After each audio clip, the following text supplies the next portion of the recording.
Hello বন্ধুরা, আমি সুস্মিতা আবার একটা নতুন রেসিপি নিয়ে চলে এসেছি। মোচা চিংড়ি এটা কিভাবে রান্না করব এটাই আজকে তোমাদের সাথে শেয়ার করব। বন্ধুরা, তোমরা সবাই কেমন আছো? আশা করি ভালো আছো, আমিও ভালো আছি। এখানে মোচাগুলো সব ছাড়ানো রয়েছে, এটাকে আমি ছোট ছোট করে সব কেটে নেব। কেটে এখানে জল দিয়ে ভিজিয়ানো রয়েছে, সব কাটা হয়ে গেছে, আমি জল দিয়ে ভিজিয়ে রেখে দিয়েছি।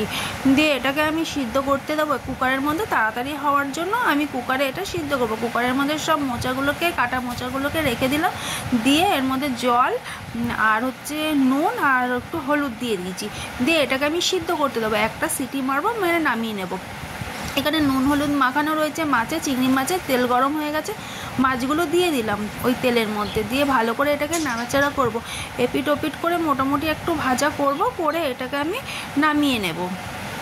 এই যে এখানে নামানো হয়ে গেল। ওই তেলের মধ্যে আমি জিরে, লঙ্কা, তেজপাতা ফোড়ন দেব। ফোড়ন দেওয়ার পরে একটু নাড়িয়ে নিলাম। দিয়ে ওই তেলের মধ্যে আমি আলুগুলো, কেটে রাখা আলুগুলো সব আমি দিয়ে দেব। আলুগুলো একটু লাল লাল করে ভালো করে ভাজা করব। আলুগুলো একটু ভালো করে ভাজা ভাজা লাল লাল করে করে নেবো। এই যে আমার আলুগুলো প্রায় ভাজাও হয়ে গেছে। এর মধ্যে আমি দিয়ে দেবো কেটে রাখা একটা গোটা টমেটো। মাঝখানে এটা আমি বসিয়ে দেবো। টমেটোটাও বেশ ভালো করে একটু ভাজা হবে, নরম হতে হবে, এই জন্য মাঝখানটায় আমি দিয়ে দিয়েছি। আমার টমেটোটাও ভালো করে নরম হয়ে সিদ্ধ হয়ে যাবে ওখানে। দিয়ে এর মধ্যে আমি তারপরে এক এক করে মশলাগুলো দেব। এই যে আদা বাটাটা প্রথমে দিয়ে দিলাম, আদাটা ভালো করে একটু নাড়িয়ে নেব, কারণ বন্ধুরা আদার গন্ধ ছাড়বে বলে এই জন্য আমি আদাটা দিয়ে একটু ভালো করে নাড়িয়ে নিচ্ছি। নাড়ানো হয়ে গেল। দিয়ে এর মধ্যে আমি হলুদ গুঁড়ো, লঙ্কা গুঁড়ো আর জিরের গুঁড়ো দেবো। জিরের গুঁড়ো দেওয়া হয়ে গেল। দিয়ে এবারে আর কটা কাঁচা লঙ্কা দিয়ে আমি ভালো করে মশলাটাকে কষাবো। আমি মশলাটা যখন আমি তেল ছেড়ে আসবে তখন আমি ওইকে সেদ্ধ করা মোচাগুলোকে আমি দিয়ে দেবো। ভালো করে আমি মশলাটাকে কষাচ্ছি, ভালো করে নাড়াচাড়া করে নিচ্ছি যেন নিচে লেগে না যায়, ধরে না যায়। আমি অল্প লবণ দিয়ে দিলাম, যেন মোচাতে তো লবণ দেওয়া ছিল, ওই জন্য এখানে অল্প দিয়ে একটু চিনি দিয়ে দিলাম। তারপরে এবারে ভালো করে মশলাটাকে আর একটু ভালো করে কষিয়ে নিচ্ছি। যে আমার মশলা থেকে তেলও ছেড়ে এসছে। মশলাটা প্রায় আমার কষানো কমপ্লিট হয়ে গেছে। এবারে ওর মধ্যে আমি ওই সেদ্ধ করা মোচাগুলোকে আমি সব দিয়ে দেবো, এক এক করে সব আমি দিয়ে দেবো। দিয়ে এবারে এটাকে আমি ভালো করে নাড়াচাড়া করব। এপিট ওপিট করে ভালো করে মশলাটা যেন সবার সাথে মাখা হয়, মানে এপিট ওপিট করে ভালো করে এটাকে আমি নাড়াচাড়া করে নেব। বন্ধুরা, তোমরা কে কে এরকম মোচার ঘন্ট খেতে ভালোবাসো এই চিংড়ি দিয়ে? আমার তো খুব ভালো লাগে এইগুলো।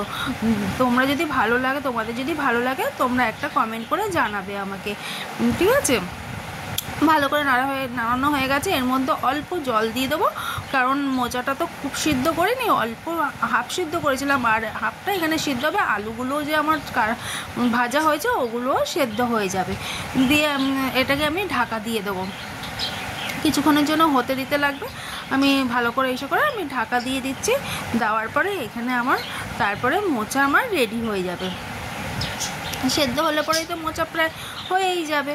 এই যে সেদ্ধ হয়ে গেছে, ভালো করে আমি ঘেটে দিচ্ছি কোণে।